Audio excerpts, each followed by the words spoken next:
تم سب کا یہ عقیدہ ہے کہ بابت شاہی کوئی نہیں. جب تم لوگوں کو یہ کہانیاں کرواتے تھے کہ بڑے سے بڑا غوث قطب ابدال وہ کسی صحابی کے گھوڑے کے قدموں کی بھی خاک کے برابر نہیں ہے، یہ کہتے تھے نا، کہانیاں کراتے تھے نا، اس وقت تمہیں خیال نہیں آتا تھا کہ تم سارے بزرگوں کو کہہ رہے ہو کہ صحابی کے گھوڑے کے قدموں کی خاک؟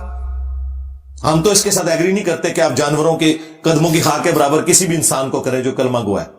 چلے تم تو کہتے تھے کہ نہیں ہے، تو ہم تو صرف یہ کہہ رہے ہیں کہ صحابہ کے مقابلے پہ، اہل بیت کے مقابلے پہ تمہارے باب شاہی کوئی نہیں. تم تو کہہ رہے تھے نہیں نہیں، وہ تو ان کے گھوڑے کے قدموں کی خاک کے برابر میں بھی شاہ کوئی نہیں ہے.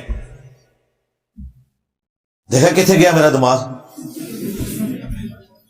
اور یہ کہانی خود ابن کثیر نے لکھی ہوئی ہے، تاریخ ابن کثیر میں بھی. یہ پرانے بزرگوں سے چلتی آ رہی کہانی، یہ کوئی قرآن حدیث نہیں ہے، بس کسی کو جوش آیا اس نے کہہ دیا. تو اس کے مقابلے میں نبی کے جیسا ہے ہی کوئی نہیں، بابت شاہی کوئی نہیں. یہ تو صحابہ کرام کے گھوڑے کے قدموں کی خاک بات کرتے تھے.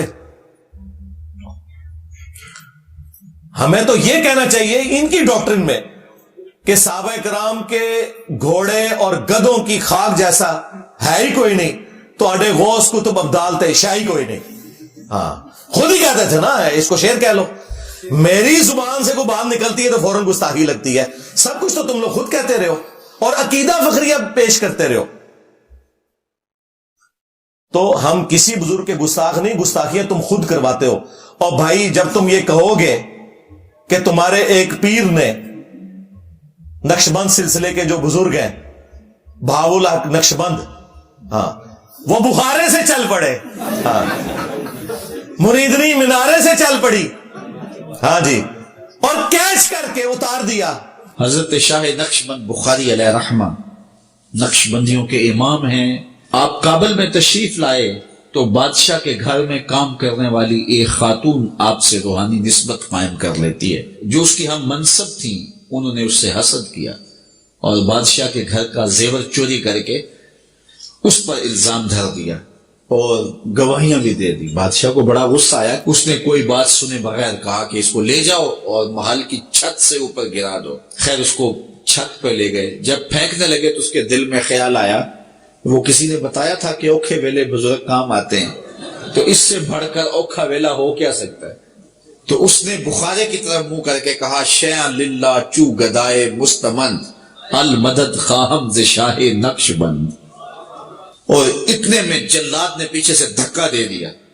جب وہ نیچے گئی تو حضرت شاہ نقشبند بخاری نے پکڑ کے آرام سے زمین پہ رکھ دیا. تو حیرت زدہ ہوگی، حضرت آپ کب آئے تھے؟ کہا تو از چبارہ آمدی من از بخارا آمدم. تو چبارے سے چل پڑی تھی، میں بخارے سے چل.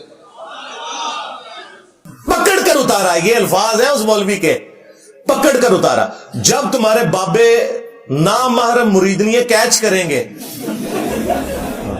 تو ہم تمہیں نہ بتائیں کہ اللہ کے بندو یہ کون سا دین ہے جو تم پیش کر رہے ہو.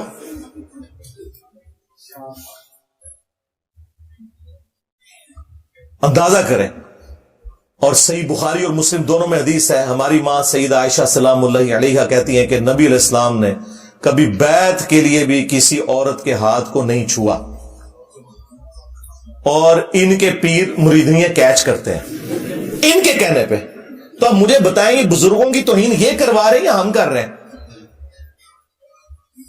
اور کہتے ہیں کہ جی وہ ہزاروں کلومیٹر دور سے آگے، یہ منارے سے اس کو پھینکا گیا، وہ بخارے سے چل پڑے.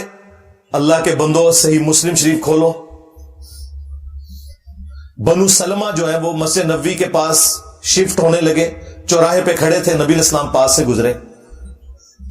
آپ صلی اللہ علیہ وآلہ وسلم نے فرمایا کہ کیا ارادہ ہے؟ انہوں نے کہا یا رسول اللہ ہم مدینہ شریف شفٹ ہونا چاہ رہے ہیں کیونکہ ہم گاؤں سے آتے ہیں تو نماز میں لیٹ ہو جاتے ہیں،